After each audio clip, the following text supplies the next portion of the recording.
As an ethical hacker, are you going to use malware as part of your pen test? Of course you are. Of course you are. You're going to use Metasploit or some remote access Trojan to compromise a machine to gain leverage to go further into the internal network. Yes, you will. Also, though, as you're doing your pen testing, you may very well notice the existence of real Trojans and backdoors. Well, when I say real, yours are real too, but ones that are with malicious intent. And you need to log those so that they can be cleaned out. Usually when you're pen testing as an ethical hacker, unless it's something super critical and urgent, if you come across evidence of like real hacker hacking, you generally just log it and escalate it. You don't generally stop everything you're doing because you have your own objectives you need to meet. Unless it's like super critical and they ask you to help cut that off because it's just too important. So you're going to use your own methods to break in. You will also notice and log anything else that's going on. And if they ask you to, when you escalate this, if they ask you to help them stop it because it's really important, then you'll do that. So on the defense side, you'll be looking for open ports and open processes, entries in the registry, and device drivers. Not only will you be looking for opportunity to infect these things yourself, which you will clean out when you're done, but you'll look for examples of other infections, like real infections. You'll be looking at the services and the startup programs and files and folders and look for suspicious activity and file modification. And you'll run Trojan scanners and you'll document your findings. When a Trojan is found, now you really have to work with the IT team on this. Typically what you do is you isolate the machine from the network. You run your antivirus, you update and run your antivirus or whatever program you're going to use to clean this, and then you let it connect back to the network. If you want to collect forensic evidence, you do that with this thing isolated, and often it has to be plugged into a switch so the interface stays live, even if it can't necessarily connect to anything.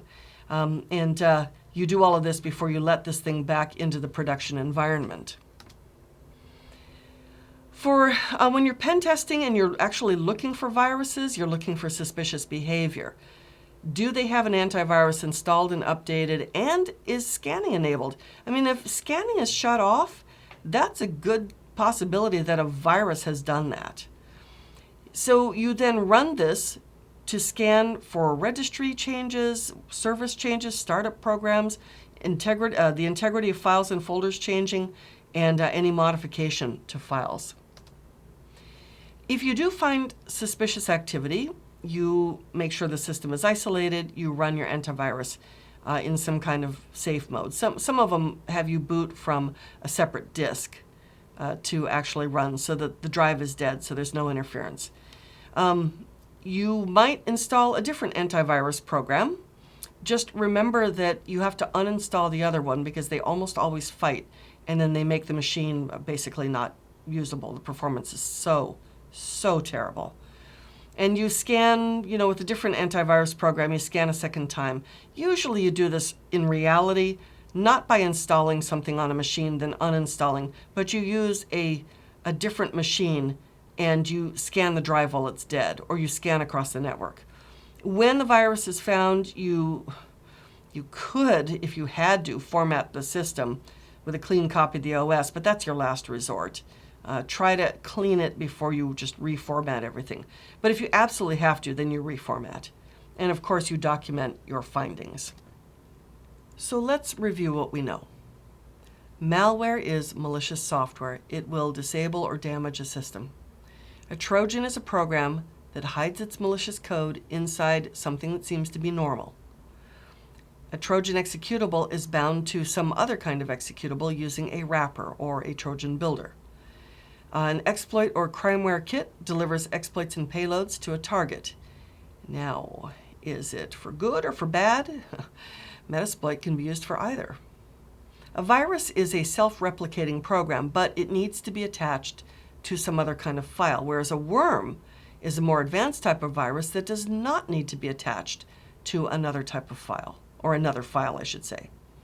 Viruses are categorized based on what or how they infect. The best defense against a Trojan or a virus is awareness and prevention. You want to use anti-Trojan, antivirus tools to identify and eliminate this malware. So let's get on to the lab of working with malware.